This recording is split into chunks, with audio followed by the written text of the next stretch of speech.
Students, today we will see the performance of demand paging. So up till now we have seen what is demand paging and how it works. As I told, demand paging is one way of implementing our virtual memory concept. And we also seen how the system reacts to a fault, page fault. Okay, now we have to see whether demand paging will help us or not. How to decide? Okay, so there is some points to be addressed. So we will discuss with an example. First thing, if there are no page faults in a system, great. What will happen? The effective access time, which is called as EAT, is equal to memory access time. The meaning of this is, if a memory access time, say for 10 milliseconds, then the effective access time also will be 10 milliseconds, provided there are no page faults at all, which is a rare case, because we can't have all pages in a memory or a physical memory at the same time. So we want to have page faults. Okay, anyway, in case if there is no page fault, then the effective access time will be equal to memory access time. Okay, now if there are page faults, then we have to remember this formula and calculate the effective access time. So that is 1 minus p into MA. MA is nothing but memory access time, plus p into page fault time. So where p is nothing but page fault probability. That means probability of this occurrence of the page fault. I repeat this equation.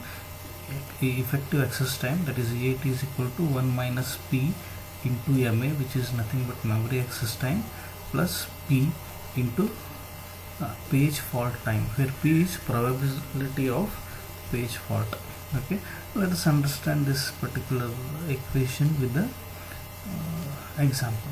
Say if a memory access time, that is MA, as I said, is equal to 200 nanoseconds, and page fault time also is given 8 milliseconds, and in case if a page fault is 1 in 1000, that means if 1000 pages are accessed from the CPU and page fault probability is 1 means only one page is 1%, or one page is what you call as won't found in a main memory, for which we have to go to secondary memory and bring it to main memory, and from main memory to the CPU, wherein I am losing lot of time or efforts. Okay, I repeat again.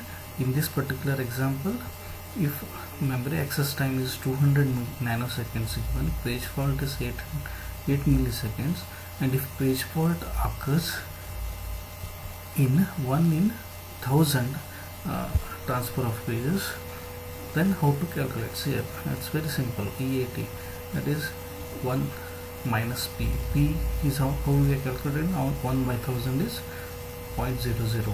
So that is what is my p value. That is probability of page fault. That is 1 minus 0.001 into 200 nanoseconds already given, plus 0.001 again p, that is probability of my page fault. Then this value 8 millisecond is converted into equal number of what you call as written this way and converted and written this way. When we do this, we will find the 8.2 microseconds.